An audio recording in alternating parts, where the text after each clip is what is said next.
I suppose some people might critique me for not being very good at this whole vlogging thing, since I kind of take forever between episodes.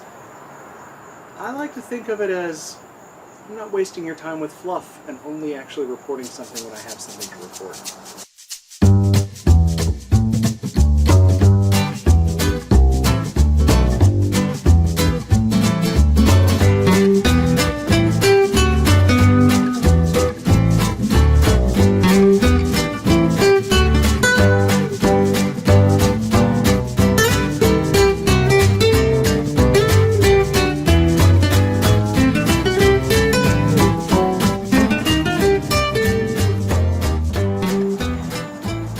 Something to report. We have mostly finished the home study process now. I say we because Abernathy, who's down here beside me, is of course part of that process. We've had 2 home study meetings at this point. I got a call saying that the background check had finally cleared and they were ready to start doing the interview for the home study. Had a worker coming out from one of the agencies that DCS usually partners with, and we've had 2 visits now. So she came last Tuesday and then again today, and it was pretty easy, honestly. It was not exactly what I thought it was going to be. She looked through the house, mostly to just kind of get a feel for the description that she'd have to write up and what the place looked like, and what the layout was and things like that.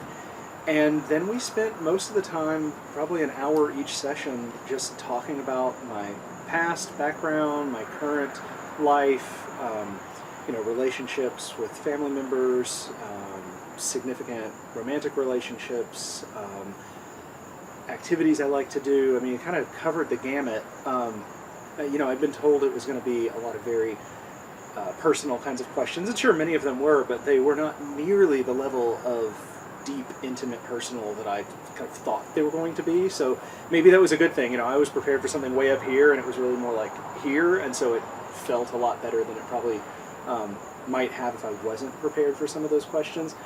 I think one thing that helped was I had tried to be very thorough in answering all of the paperwork and in filling things out, and so that helped her to be able to be more specific in things that she asked about.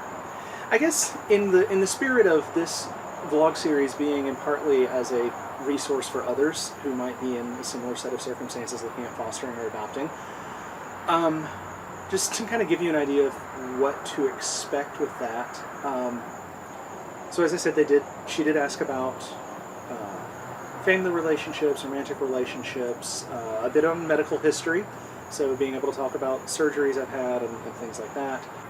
There was a good bit on how I would handle certain kinds of scenarios, such as how I would handle having a child who had different religious preferences than I did, how I might handle a child who acted out in different ways, especially since I'm looking at teenagers, questions about sexuality and relationships. There were several questions on what my activities were, what kinds of things I like to do for fun. Oh, a good bit on support network, particularly this time questions about, if I needed to call on someone to take care of a child for a period, who could I call on? She said that a lot of the people she works with, they have family nearby, and so usually they say, well, I can just call my parents, they live right down the street, or something like that. Since I don't have that, who would I be able to call on? And so it kind of got me thinking about who those people might be, and realizing I do have several different people who I think I could call on, but it probably would be good to have those conversations with those people sooner rather than later, just to confirm that they are in fact okay with that being my kind of emergency backup person. So those are good things to be thinking about, and especially as a single person, just recognizing I don't have a spouse or a partner that I can tag team with, that it would need to be someone outside of the home, in an emergency. Not really part of the interview formally, but there's also a needs and concerns checklist. It's called something like that, where here's a whole bunch of different situations that children may face, or that may be part of their background, and what is my level of comfort with these different things and level of knowledge and experience with these different things. And this was everything from the age of the child, various behavioral issues they might have, to mental and physical health issues they might have. And it was really interesting talking through some of that with her. Some of it I had tried to fill out beforehand on my own and wasn't really sure how to mark some of these things. Some of these were very easy, but especially some of the behavioral issues that might emerge. Being able to talk that through with her and think about what are certain kinds of scenarios. I won't get into details here just because it's a little bit into the nitty-gritty and the weeds, but it's definitely something if you are going through a similar thing or a similar foster care process, take the time to talk through them with the caseworker who's doing your home study, because that person may not have all the answers on that, but can help kind of clarify what some of these things look like, because some of the terms are not ones that we usually encounter on a regular basis. We also talked a little bit about technology and technology access, because I'd gotten a few different answers from the PATH classes themselves about phones and devices and that kind of thing. Sounds like I just need to be thinking of myself as parent. It's very much up to me in terms of what kinds of technology I want to allow my child to have access to.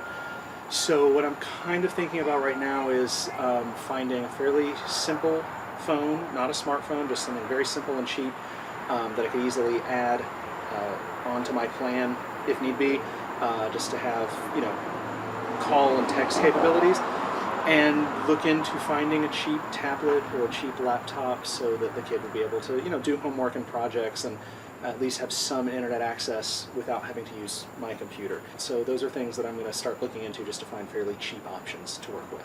At this point, it's really about finishing up the paperwork. So she now takes all of this stuff and writes a master narrative off of everything, describing the house, me, my lifestyle and background, and puts it all together in one neat package.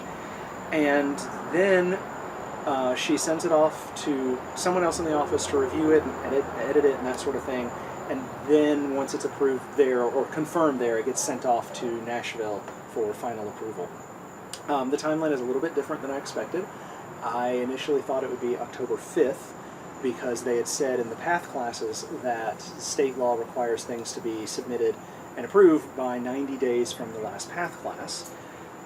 She was saying it's 2 months from when a person accepts the case to do the home study. So in this case, that now actually puts the deadline at October 21st. So not too much later, but still bumping it back a little bit more. One interesting challenge I'm running into is it turns out I might need that time because I had not scheduled my annual physical exam yet for the year. I'd been waiting to start this process because I knew there'd be a form I would have to take to my doctor.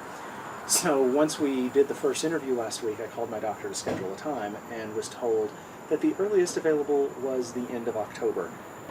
And then really the only other thing we have to do is the final safety checklist, which she said we'd wait to do near the end just to make sure everything else was ready to go, because it really is just a walkthrough and checking off all sorts of things like, do you have a fire extinguisher and smoke detectors and a carbon monoxide detector, which I need to install. And so that is where we are. The home study is off and running, and it sounds like it won't be too much longer, although a month and a half does still feel like a bit of time. But from there, I really do suspect once approval happens, things are going to go pretty quickly. So I may not have a whole lot more to talk about until closer to that time. We'll see what happens, but for those of you wondering what's going on and how things are happening, that is the latest.